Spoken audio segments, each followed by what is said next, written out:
From your breaking news and weather authority, this is 13 WHAM News at 5. We've got new details tonight on how a Rochester man accused of setting his wife on fire was captured overseas.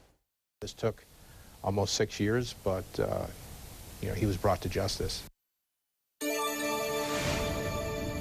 Years after a brutal crime, U.S. Marshals are taking us inside the hunt for an international fugitive from Rochester who was captured in Uganda. Good afternoon. I'm Matt Malloy. I'm Karen Edwards. The U.S. Marshal calling the attempted murder horrific and evil. 13 WHAM's Natalie Calzatoni spoke with him about the case and the complex process of apprehending an international fugitive. Natalie.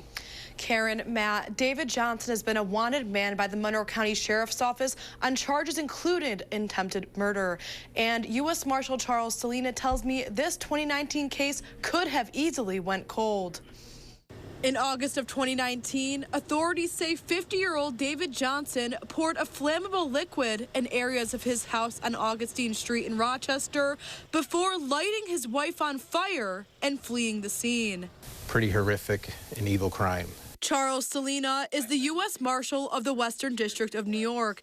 He says a warrant was issued for Johnson's arrest, and it was determined he fled the country early on. So then it goes to a different level. We get our international division. Salina says the U.S. Marshals have foreign field offices in Jamaica, Colombia, Mexico, and the Dominican Republic. A lead for Johnson was first sent to the office in Jamaica. They didn't have any success there. He was pretty slick. At some point over the years, they developed some information through their investigation that he obtained a fictitious ID, an alias, and then Uganda came into play.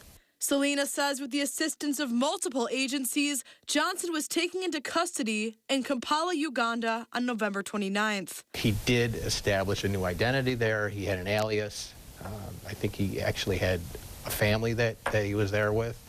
And in talking with the deputy marshal that extradited him back, that he was quite shocked when the local law enforcement took him into custody for the crime here in the United States. Neighbors on Augustine Street told me off camera they still remember rushing to help the woman who suffered extreme burns. And the satisfaction that the sheriff's department, were able to contact her up and say, hey, look, he's in custody, and we're removing a violent offender from the street.